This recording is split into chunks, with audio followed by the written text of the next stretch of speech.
Kain tayo guys, kamayan day. Magkakamay tayo ngayon. Kasi sarap magkamay pag ganito yung ulam mo. Garlic shrimp. O, diba? Kamay-kamay. Yummy.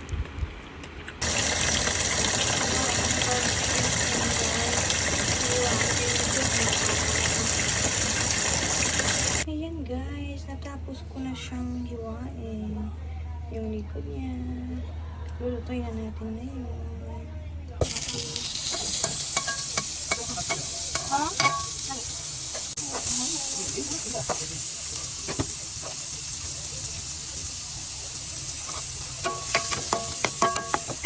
Ilagay natin ito ng garlic at chili sauce.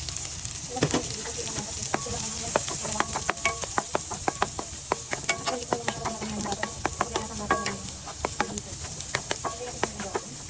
lagyan ko na po yung salt and pepper guys.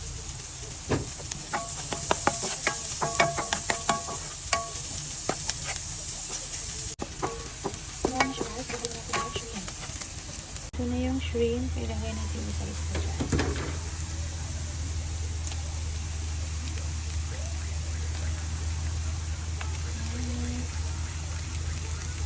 Tinamay ko na guys. Ano lang naman ito.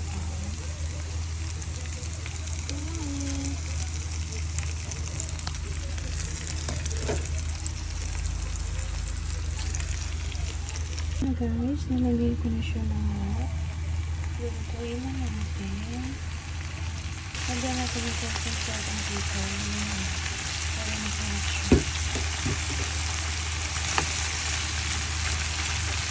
Lutuin na natin ang ilalim.